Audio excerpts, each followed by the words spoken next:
tous, aujourd'hui je vous retrouve pour un tuto Excel sur les fonctions de texte. Donc comme vous pouvez le voir, il y a plusieurs fonctions de texte, il y en a même d'autres, d'accord? Vous pourrez les retrouver en allant dans les fonctions ici et vous allez ici chercher texte et vous allez retrouver toutes les fonctionnalités qui existent pour faire des choses, d'accord? Et nous, aujourd'hui, on va parler de celles qui sont utilisées le plus, d'accord? Donc, on va commencer par concat. Donc, concat, c'est pour effectuer une concaténation de texte. Donc là, on a deux cellules séparées et on veut tout avoir dans une même cellule. Donc, concat, on prend la première cellule. Alors, on pourra en avoir plusieurs, hein. Première cellule, deux points, la deuxième cellule, on ferme et voilà.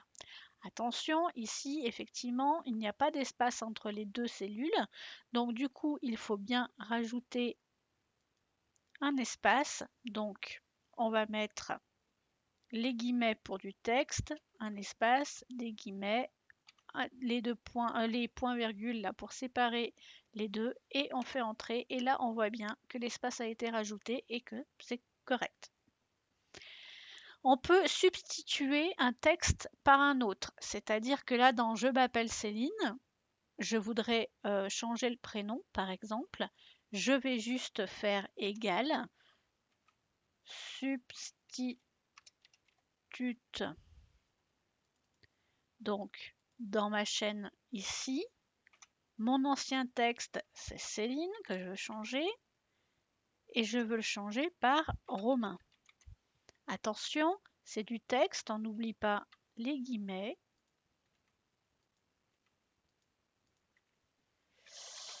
Et on ferme et là on voit bien que le prénom a changé. Après on pourrait très bien étirer si on y en avait plusieurs et on pourrait le faire pour tous en même temps. Là maintenant on veut par exemple ici convertir un nombre en chiffre romain. D'accord? Alors on va faire égal romain, on va choisir le chiffre 16 par exemple. Et là, on va avoir l'écriture en chiffres romains. On peut, comme là on l'a fait, la concaténation. Ici, on va pouvoir fractionner du texte. Alors, j'ai mis les deux points exprès pour vous montrer comment on délimite, d'accord, les choses pour que ça puisse faire les choses correctement parce que là, j'ai déjà un espace, donc j'aurais pas pu l'utiliser, ça m'aurait fait 3 cellules directement. Donc je voulais juste faire pour Céline, donc j'ai mis deux points. Et ici, je vais aller taper la formule fractionnée du texte dans ce texte-là, d'accord? Et c'est quoi le délimiteur? C'est les deux points justement. C'est du texte, j'oublie pas les guillemets. Et là, vous voyez qu'il m'a bien créé deux cellules. Donc je m'appelle, puis Céline, d'accord? Puisque ce qui est avant les deux points, ce qui est après les deux points. Maintenant, on peut extraire des caractères à l'extrême gauche d'une chaîne de caractères ou à l'extrême droite, d'accord? Ça va marcher dans les deux sens. Par exemple, ici, je veux extraire que le jour, donc les deux premiers chiffres, d'accord? Donc, enfin les deux premiers caractères, parce que là c'est même plus des chiffres, ça aurait pu être des caractères normaux, hein, d'accord? Du texte. Donc ici, on va faire gauche. On va aller choisir notre texte, puis on va dire je veux que les deux premiers, et je fais égal, et ça va me donner le chiffre 10, puisque c'est 10 octobre. D'accord? Je peux faire la même chose par la droite, et je veux extraire par exemple que l'année, et donc là je vais dire donc égale droite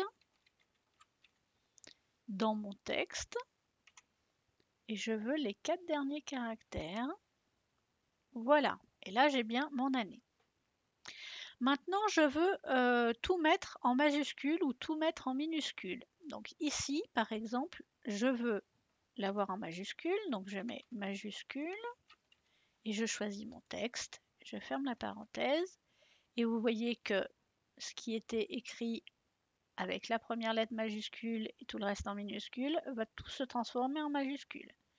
Et on peut faire l'inverse avec les minuscules, égale minuscule. On choisit notre texte, on ferme et là on va tout mettre en minuscule. Maintenant, on peut le faire avec des noms propres, juste mettre une majuscule au début, tout le reste en minuscule. Donc là, j'ai fait exprès de l'écrire mal, d'accord, et de faire l'inverse pour que vous voyez la différence. Égal, donc nom propre.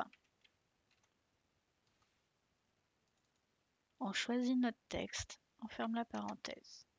Je recommence pour vous montrer sur l'autre où tout est en minuscule. Vu que c'est un nom propre, on aurait dû avoir une majuscule en début. Donc pareil, nom propre. Et voyez qu'il l'a mis correctement. Voilà, c'est fini pour cette vidéo. J'espère que ça vous aura apporté plein de petits bonus pour vos créations. Je vous souhaite une bonne journée et je vous retrouve très bientôt.